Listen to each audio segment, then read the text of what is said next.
اعوذ باللہ من الشیطان الرجیم بسم اللہ الرحمن الرحیم الحمدللہ الذی ہدانا لہذا وما کننا لنہتدی لولا ان ہدانا اللہ، یعنی تمام تعریفیں اللہ رب العزت کے لیے ہیں جس نے ہمیں اس کی راہ دکھائی، اور اگر اللہ ہمیں اس کی راہ نہ دکھاتا تو ہم کچھ بھی کر نہ پاتے۔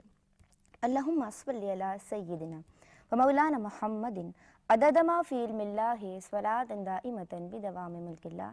السلام علیکم ورحمۃ اللہ وبرکاتہ۔ ناظرین محترم، پروگرام کائنات کے ساتھ میں ہوں ندا نسیم۔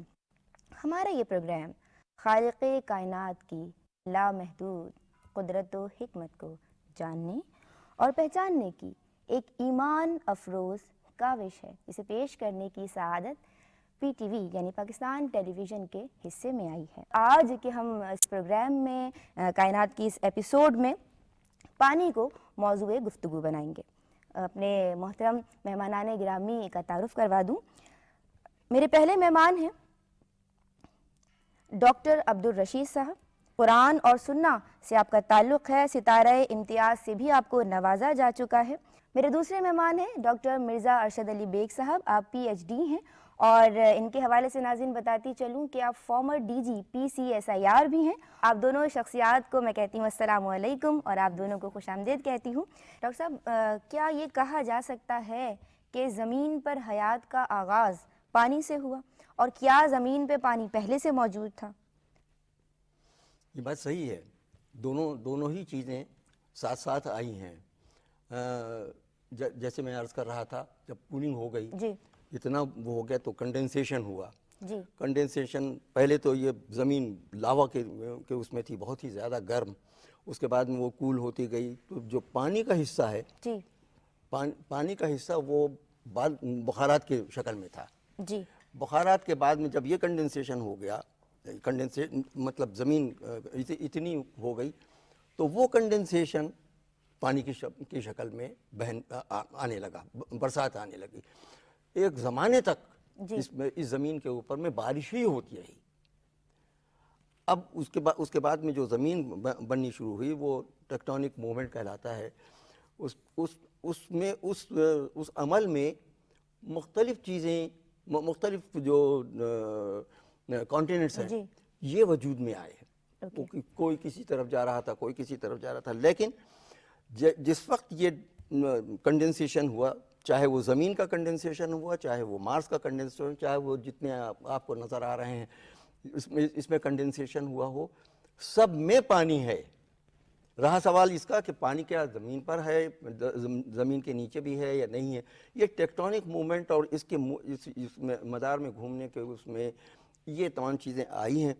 اور پانی چونکہ جہاں پر روشنی کم ہوتی ہے وہاں پر صرف برف ہی رہتا ہے، لہذا قطبین میں آپ کو برف ہی برف ہوگا، پہاڑوں پر آپ کو برف ہی برف ہوگا۔ لیکن چونکہ یہ ایک حصہ پانی کا، بہت بڑا حصہ پانی کا اور ایک چھوٹا حصہ زمین کا ہے، لہذا یہ جو گھومتے ہوئے آئے ہیں، تو آپ یوں سمجھیے کہ جب بنے تو اس میں سے اکثر جگہوں کے اوپر میں زمین پانی تھا، سی تھا، سمندر، اس پر یہ گھومتے ہوئے جو ٹیکٹونک موومنٹ میں آئی ہے زمین کے حصے، وہ اس کے اوپر چھا گئے ہیں، لہذا پانی نیچے بھی چلا گیا۔ یہ ٹیتھی سی تھا، جہاں پر ہم بیٹھے ہوئے ہیں یہ ٹیتھی سی تھا، اس پر ہندوستان کا جو علاقہ ہے، ہندوستان کی جو پلیٹ ہے وہ آ کر کے ٹکرائی ہے اور اس کے اوپر یہ جم گیا۔ تو یہ زمین جو ہے یہ بعد میں بنی ہے، لہذا نیچے آپ کو بہت ہی زیادہ پانی ملے گا۔ آپ یہ تھر کی کوئلے کی کھدان کو لے لیجیے، آدھا حصہ 200 فٹ تو 200 میٹر تو سینڈ ہے، ریت، اور اس کے نیچے کوئلہ ہے، اور کوئلے کی جو سیم ہے وہ کوئی 40 فٹ کی سیم ہے، اور اس کے نیچے ساتھ ساتھ پانی چلتا جا رہا ہے۔ تو انڈر گراؤنڈ پانی ایک تو یہ ہوا، اور دوسرا انڈر گراؤنڈ پانی وہ ہے جو کہ نہروں سے یا بارش کے بعد میں یا نہروں سے رساؤ، ندی کے رساؤ اور زمین میں جذب ہونے کی وجہ سے ہوتا ہے۔ ٹھیک ہے، قرآن صحیفہ رب انعام ہے۔ مجھے ڈاکٹر عبدالرشید صاحب آپ سے یہ جاننا ہے کہ واٹر سائیکل یا آبی چکر کا قرآن میں کہیں کوئی اشارہ ملتا ہے؟ ایک نہیں، کئی اشارے ملتے ہیں۔ دیکھیے بات یہ ہے کہ قرآن کریم میں متعدد آیات میں اللہ نے فرمایا کہ اللہ وہ ہے جی جو بادلوں کو ہانک کر لے جاتا ہے، پش کر کے لے جاتا ہے، پھر اس کے بعد ایک اور بادل کو لے آتا ہے، پھر اس کو بھاری بنا دیتا ہے، اور پھر ان دونوں میں سے پانی برساتا ہے۔ اب ظاہر ہے یہ سائنس بھی اس بات کو سمجھتی ہے کہ بادل کہاں سے بنتے ہیں، جو آپ کے سمندر کی بھاپ ہے اس سے بادل بنتے ہیں، تو گویا جو پانی زمین پر موجود ہے اب اوپر چلا گیا، ٹھیک ہے، اوپر جانے کے بعد جب یہ بادلوں میں تبدیل ہوا، اور قرآن میں یہ بھی کہا گیا کہیں بارش اور پھر کہا ہم اولے برساتے ہیں، اس سے پہاڑوں جیسے اولے اس سے برستے ہیں، اور یہ بھی کہا کہ ہم جہاں جس کو چاہیں جس پر اولے گراتے ہیں، جس کو چاہیں نہیں گراتے، یعنی نہ صرف پانی کا ایک سرکل ہے بلکہ وہ کنٹرولڈ سرکل ہے، اور یہ اللہ تعالیٰ اس کو یعنی اس بھاپ کو اوپر بادل لے گیا، بادل سے پانی برسا، پھر اس کے بعد یہ پانی جو آیا پھر دریا میں آیا، پھر سمندر میں آیا، اور پھر اس طرح یہ ایک سرکل چلتا رہتا ہے۔ تو گویا اللہ ہر چیز جو ہے اللہ کی قدرت سے، اور جو ہم کہتے ہیں کہ پانی کا سرکل ہے، وہ سرکل یہی ہے کہ وہی پانی جاتا ہے پھر آتا ہے، اور اس طرح اس کو یہ سسٹم ہے۔ اور یہ بھی آپ دیکھیے جی کہ وہ سسٹم ایک ہے، لیکن پانی کہیں آپ کو کھارا ملے گا، کہیں آپ کو میٹھا ملے گا، تو یہ بھی اس کی قدرت ہے کہ کہیں پر میٹھے پانی کی اشد ضرورت ہے تو وہاں پر وہ کر دیا، اور کہیں پر اس کی ضرورت نہیں ہے، کھاری پانی کی ضرورت ہے، بھاری پانی کی ضرورت ہے، آبی جانوروں کو ضرورت ہے، تو وہاں اس کا ٹیسٹ، اس کی ہر چیز مختلف کر۔ پانی اللہ تبارک و تعالیٰ کی عظیم ترین نعمتوں میں سے ایک ہے، زمین کا امتیازی وصف ہے۔ زمین کے نیچے سے ڈاکٹر ارشد صاحب پانی کہاں سے آتا ہے؟ زمین کے نیچے تو پانی اسی طریقے سے آیا ہے کہ یہاں پر پہلے سمندر تھا، جی اور سمندر کے اوپر یہ مٹی آئی ہے، اور یہ جو ٹیکٹونک مومنٹ ہوئے ہیں وہی ہے جو اس کا سبب بنتے ہیں۔ لیکن اس کا ایک وہ جو واٹر سائیکل کی بات آپ کر رہے ہیں، یہ اللہ تعالیٰ کی ایک عجیب کرامات ہے۔ پانی ایک عجیب شے ہے، اگر آپ دیکھیں یہ اس کے اندر میں ایک ہائیڈروجن بانڈز کا وہ ہے، جس طریقے سے آکسیجن اور ہائیڈروجن ملے ہیں جی اس میں ایک ہائیڈروجن بانڈنگ کا سسٹم ہے۔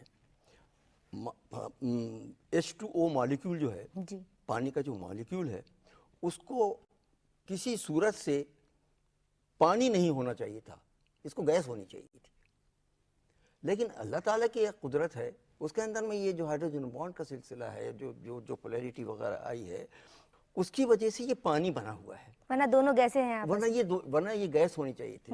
تو اب وہ گیس کے فارم میں تو ویپر ہو گئی، جس کی طرف اشارہ کیا وہ بادل آیا، لیکن جب منجمد ہوتا آتا ہے تو وہ برف ہے، اس کا ٹیمپریچر ہے 0 ڈگری، کیا بات ہے! وہ اولے کا فارم ہے۔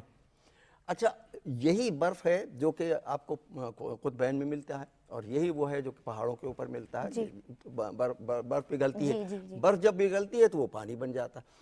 تو یہ 3 فیزز ہیں پانی کے جس کے اندر میں ہوتا ہے۔ اب یہ سائیکل یہاں پر ہی نہیں ہے، اسی کی سائیکل نہیں ہے کہ یہ کیسے بن رہا ہے۔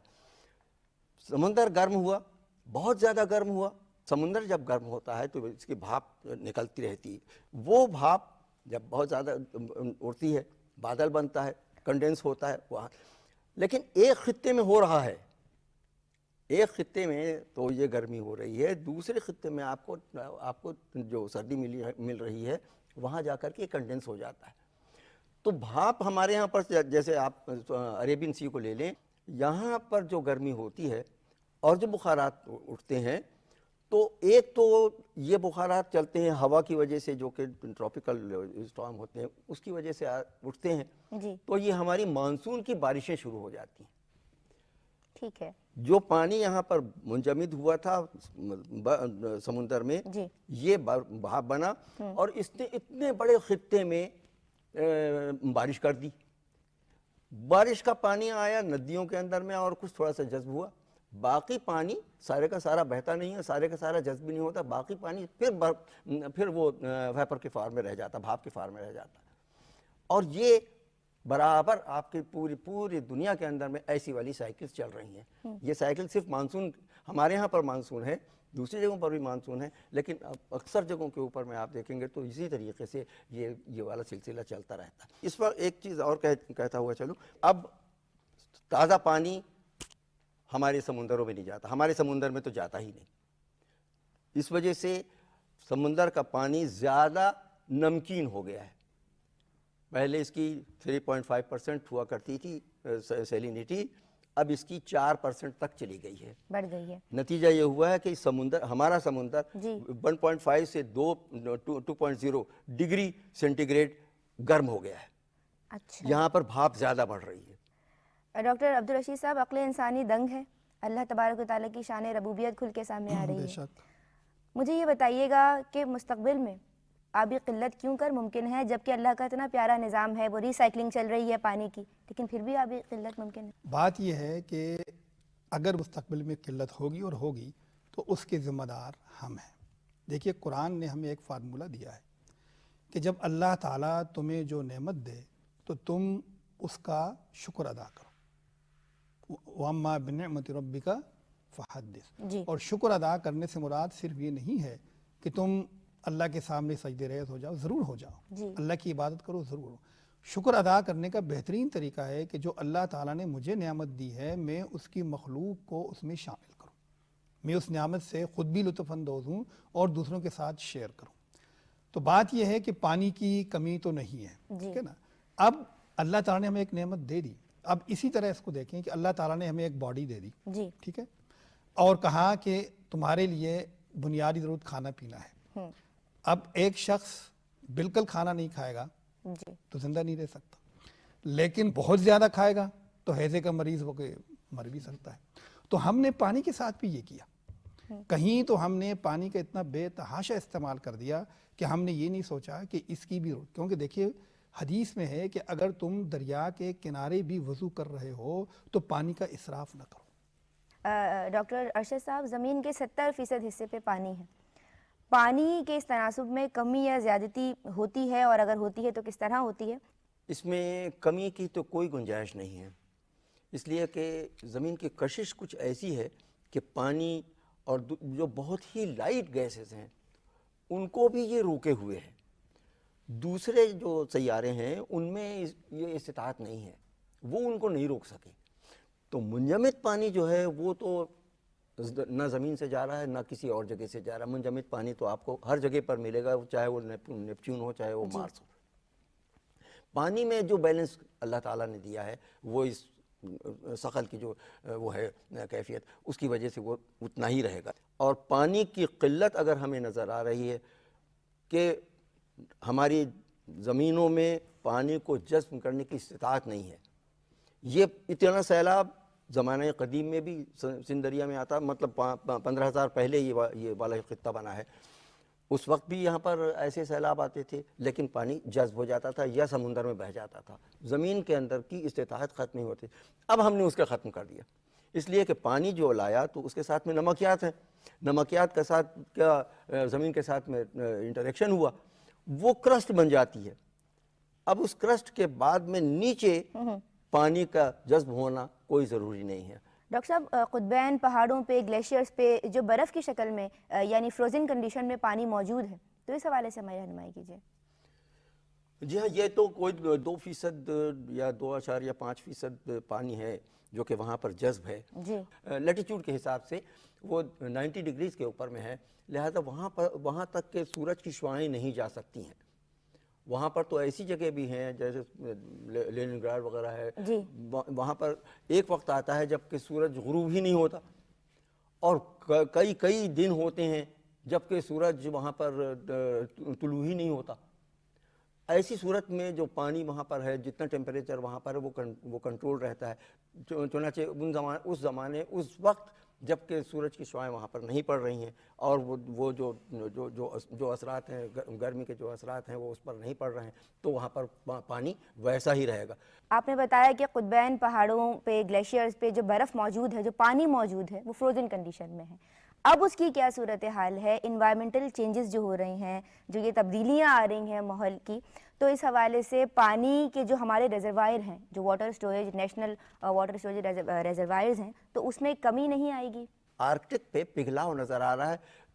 انٹارکٹیکا میں وہ جو آئس برگ ہیں وہ کافی ٹوٹ رہے ہیں. اچھا، یہ والی بات، یہ بات صحیح ہے، لیکن وہ بھی اس وجہ سے ہونا چاہیے کہ سمندر سے بھاپ زیادہ ہو رہی ہے، اور سمندر نمکین زیادہ ہوتا جا رہا ہے.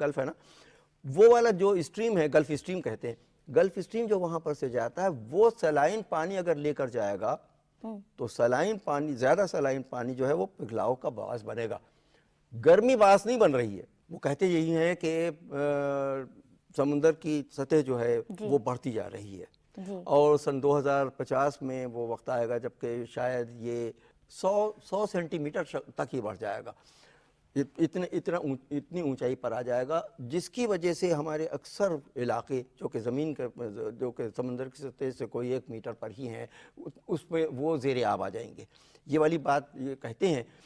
ہم نے پاکستان میں سمندر کی سطح کو بڑھتے ہوئے نہیں دیکھا بلکہ گھٹتے ہوئے دیکھا ہے. ابھی بھی آپ دیکھیں گے تو سمندر پتہ نہیں وہ کہاں تک چلا گیا.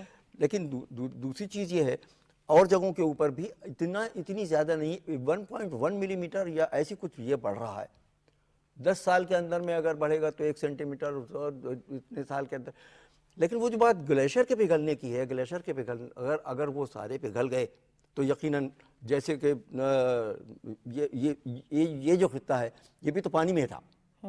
اب سے 15,000 سال پہلے یہ تمام آئس ایج تھی، اور یہ خطہ جو تھا اس میں اچانک جو پانی آیا تو 400 فٹ پانی یہاں پر بڑھ گیا اور یہاں تک پانی آیا. تو ایسا ہی عمل اس میں بھی ہوگا. لیکن لوگ کہتے ہیں کہ نہیں، یہ آئس ایج کا عمل اتنی جلدی نہیں آ رہا، یہ ایک عمل ہے 1,00,000 سال پر محیط.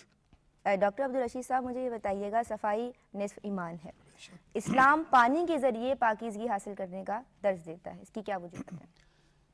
دیکھیے، سب سے پہلی بات یہ کہ پانی ہی طیب چیز ہے، اور جیسے ہمارے پاس دیگر عناصر ہیں، مثلا پانی ہے، آگ ہے، ہوا ہے، اور وہ ہے زمین یعنی مٹی ہے. لیکن آپ دیکھیں قرآن نے کس انداز سے اس کو بیان کیا. مثلا جب نماز کے لیے جاتے ہیں تو ہمیں حکم ہے کہ کیا کریں؟ وضو کریں. قرآن کی آیت پڑھیے، دیکھیے گا، اس میں کہا گیا کہ فَاغْسِلُوا وُجُوهَكُمْ، ہاں، کہ اپنے منہ کو، چہروں کو دھو. وَأَيْدِيَكُمْ إِلَى الْمَرَافِقِ وَامْسَحُوا بِرُؤُوسِكُمْ وَأَرْجُلَكُمْ إِلَى الْكَعْبَيْنِ. تو لفظ یہاں پر فَاغْسِلُوا استعمال ہوا کہ آپ اس کو دھوئیں. تو اب یہ دیکھیں کہ یہ اعضاء نہ تو مٹی سے دھوئے جا سکتے ہیں، تو اسی لیے پانی کی تاکید کی گئی. اور پھر پانی میں جب آپ دیکھیں گے کہ پانی جو صفائی کرتا ہے وہ کوئی اور چیز، کوئی اور محلول، کوئی اور لیکویڈ، کوئی اور مائع چیز نہیں کر سکتی. تو اس لیے جہاں پانی کو زندگی قرار دیا، اور یہ نماز جو ہم پڑھتے ہیں یہ بھی روحانی زندگی کی بالیدگی کے لیے ہے، تو پھر یہاں کیسے ہو سکتا ہے کہ پانی کو نظر انداز کر دیا جائے؟ تو اسی لیے اس کو کہا گیا کہ پانی سے ہم وضو کریں، چونکہ تمام عناصر میں سے یہ بہترین، قابل استعمال اور پاک ہے. اور ہم جب اللہ تعالیٰ کے سامنے جانا چاہتے ہیں، نماز کے لیے سجدہ ریز ہونا چاہتے ہیں، تو ہمیں پاکیزگی کی حالت چاہیے. اس لیے چاہے وہ غسل ہو، وضو ہو، اس کے لیے پانی ہی مستعمل ہوتا ہے. اسی ضمن میں ایک اور سوال آپ سے کرنا چاہوں گی، اسلام میں آب حیات کا کیا تصور ہے؟ آب حیات اگر ہم دیکھتے ہیں تو یہ پورا پانی جو ہے، آب حیات کے کیا معنی ہیں؟ یعنی وہ پانی جو زندگی بخش دے. تو وہ پانی تو یہ ہے، یہی پانی تو جو ہمیں زندگی بخشتا ہے. اور لیکن حدیث میں ایک چیز اور بھی آتی ہے کہ حوض کوثر، جو انشاءاللہ ہم سب کو ملے گا، وہ پانی واحد ایسا پانی ہے کہ جس کے پینے کے بعد حضور نے فرمایا کہ پھر انسان پیاس محسوس نہیں کرے گا. تو صحیح معنوں میں تو آب حیات ہوا وہ. کیا بات ہے. تو یہ پانی جو ہے یہ ہمارے لیے اس دنیا میں بھی آب حیات ہے، اور ہماری آخرت کی، کیونکہ وہ بھی ایک زندگی ہے، اس کے لیے بھی آب حیات ہے. ڈاکٹر صاحب، بہتا ہوا پانی پاک ہے، اسلام کہتا ہے کہ پانی سے پاکیزگی حاصل کرو. سائنس اس حوالے سے کیا کہتی ہے؟ سائنس سی دنیا میں بہتا ہوا پانی کیا حیثیت رکھتا ہے؟ بہتے ہوئے پانی میں ارتعاش ہوتا رہتا ہے. ارتعاش کی وجہ سے جو آکسیجن ہے وہ اس کے اندر ڈیزالو ہوتی رہتی ہے، وہ پانی فریش رہتا ہے. کیا بات ہے. یہ جو فریشنس ہے یہ بہنے کی وجہ سے ہے. اب جو فریشنس مزید اس پر آپ اگر جائیں تو آکسیجن کا ڈیزالو ہونا یا ڈیزالوڈ آکسیجن کا پانی میں ہونا ایک بڑی نعمت ہے. آخرت کے حوالے سے بتائیے، اخروی زندگی میں کیا پانی کا کوئی تصور ہے؟ وہاں صحیح انجوائمنٹ تو پانی ہی سے ہوگا. کیا بات ہے. دیکھیے قرآن کریم میں 30ویں پارے میں 2 طرح کے لوگوں کا ذکر ہے. ایک تو یہ ہے کہ وہ لوگ جو کہ برے ہیں، جی ٹھیک ہے. دوسرے وہ ہیں ان الذین آمنوا وعملوا الصالحات جی اولئک هم خیر البریہ، جی کہ یہ بہترین لوگ ہیں جو ایمان لائے اور نیک عمل کیے. جی جزاؤہم عند ربہم، ان کی جزا، ان کا صلہ کیا ہے ان کے رب کے پاس، جنات تجری من تحتها الانہار، ایسی باغات ہوں گے جن کے نیچے نہریں روان ہوں گی اور وہ اس میں ہمیشہ رہیں گے. اور ظاہر نہر میں کیا ہوگا؟ پانی یقیناً پانی ہوگا. تو گویا اس دنیا میں جی بھی ہم اس سے انجوائے کر کے اور اپنی زندگی کو بہتر بنا سکتے ہیں، اور آخرت میں جو انعام دیے جائیں گے ان میں جو سب سے ایک اہم انعام ہوگا وہ کس کا ہوگا؟ وہ پانی کا ہوگا، اور نہری صورت میں ہوگا کہ وہ بہتر رہے گا کہ آپ جب چاہیں جس طرح چاہیں اس سے فائدہ حاصل کریں. سبحان اللہ. ناموں میں فقط نام خدا سب سے بڑا ہے. ناموں میں فقط نام خدا سب سے بڑا ہے. صد شکر کہ ہونٹوں پہ میرے اس کی ثنا ہے. اور عالم میں کوئی شے نہیں جو اس سے بڑی ہو. عالم میں کوئی شے نہیں جو اس سے بڑی ہو. وہ خود بھی بڑا، اس کا تحکم بھی بڑا ہے. وہ خود بھی بڑا، اس کا تحکم بھی بڑا ہے. میں بہت شکر گزار ہوں آپ دونوں شخصیات کی کہ آپ دونوں ہماری رہنمائی کے لیے یہاں موجود رہے.